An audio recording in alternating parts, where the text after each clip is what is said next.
আসসালামু আলাইকুম। আমার পিছনে দেখতে পাচ্ছেন কিছু ফসল, যেমন হলো পেঁপে আর করলা, বরবটি। আমি যা দেখতে পাচ্ছি কিছু গাছ, আমাদের বাংলাদেশি, আমাদের কাকু, আমাদের ভাইরা এখানে থাকে। তো এখানে এরা নিজ উদ্যোগে বাংলাদেশি কিছু সবজি চাষ করেছে, তো ওটা আমি একটু দেখানোর চেষ্টা করব। আমি যদি দেখাই, বেগুন গাছ এটা বেগুন গাছ। যেহেতু ছায়াযুক্ত জায়গা, তো গাছগুলো সেইভাবে সুন্দরভাবে হয়নি, এই একটা। আর এটা হয়তো বা হলো আদা গাছ, আমি যদি ভুল না করি, এটা আমি জানি না, ঠিক আছে। আর এটা তো কলা গাছ, এটা তো আর বলার কোনো অপেক্ষা রাখে না। আর এই গাছগুলো হলো বিরিয়ানি বা ভাতের ভিতর অনেকে দেয়, এই দেশের লোক।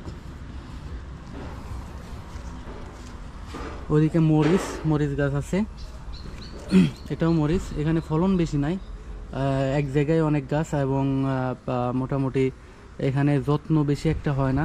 প্রত্যেকটা ডালেই বেগুন আছে, কিন্তু গাছের পানি দেওয়া থেকে শুরু করে কোনো যত্ন, কোনো সার বা কীটনাশক কোনো কিছু দেয় না, যার কারণে এই গাছটার এই অবস্থা। আর গাছের নির্দিষ্ট একটা বয়স হয়ে গেলে গাছটা আসলে সে আগের মতো সতেজ থাকে না, আর ওই রকম ফলনও দেয় না। এখানে আছে আতা গাছ, আতা দেখা যায়, এই যে আতা একদম ফ্রেশ। এই যে একটা আতা, এই যে দুইটা আতা, এদিকে আরও আছে, উপরে আছে, ওই পাশে আছে, নিচে আছে, এই আর কি। এখানে যত্ন কম, গাছের যে যত্ন করা দরকার সেই যত্নটা এরা করে না, যার কারণে আসলে গাছগুলোর অবস্থা এই। এখানে ছোট্ট পরিসরে এরা এই কিছু সবজি চাষ করছে নিজেদের খাওয়ার জন্য, যেটুকু হয়।